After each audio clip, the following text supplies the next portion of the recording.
UNOH.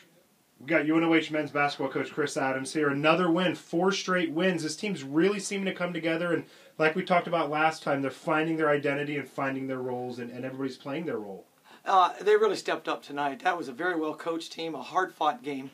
But, you know, I feel like every time we look at the stat sheet, it's somebody else adding, you know, maybe they didn't play well the game before, but this game they find a way to get it done and you know, do really good things. And I feel like what you're saying was accurate, that we found a way to share the basketball today. Another game where we had 4 people in double figures, and our leading scorer had a tough night from the field. So, you know, and we still won the game. But credit to kids for gutting this one out. This was one of those just pin your ears back, hard-fought, grind game, and they found a way to win it. Talk about Austin. I mean, freshman, he's hitting some big shots, playing without much fear there in that second half, hit a couple big three-pointers for you. Well, he's been the kids have really embraced him as to his strength right now, and that is hitting that three-point shot. They do a good job reversing the ball and finding him, and he's really improved from day one to where he's at right now. So, you know, my hat's off to him and the job he's done. We got to keep riding that, and those good young legs and his enthusiasm and what he brings to the table when he plays is something that we can utilize every game. And you know, there again, that's a team chemistry issue where I think,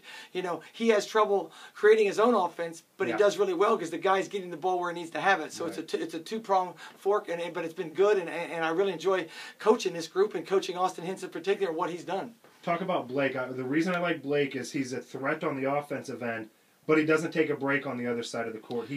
I think you routinely stick him on their best scorer, don't you? Right. Well, not very many people are .4s, Jeremy. In other words, when I say a .4, he can be the point guard and defend the other team's 4, you know, and play the 4 spot for us. Right. So he can play obviously then the 2, 3, or 4, but not very many people can play all 4 positions, and that's giving him credit. I think you're very accurate in singing his praises on what he did today. The other thing he brings to the table, he has the ability to post you up if he doesn't get it going offensively from the perimeter and put pressure on you and get to the free throw line.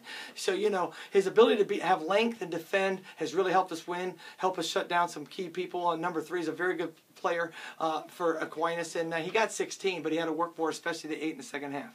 You really needed to get this win. I mean, you're heading up to Adrian next week. It's a non-conference game, road win, and then out to Vegas. But this game to me seems to be something that could keep you going through this break, through this lull before you get back into the conference in early January. It is. Anytime you can string a group of wins in a row, I think every time, especially with sort of a team that's not young, but a team that's trying to find its identity, these 4 wins have really put a bounce in our step and given us confidence, and I think that's what you were alluding to as we come on. This was a big pivotal win for us to go into the non-league session of 3 games here, really 4, because we come back and play Finley at Finley, which is a very difficult game. But right now, I'm excited to get back in the gym and work with them again, just because it's a fun group, and I like the way they played today and the character they showed. Great. Thanks a lot. Congratulations, Coach. Thank you.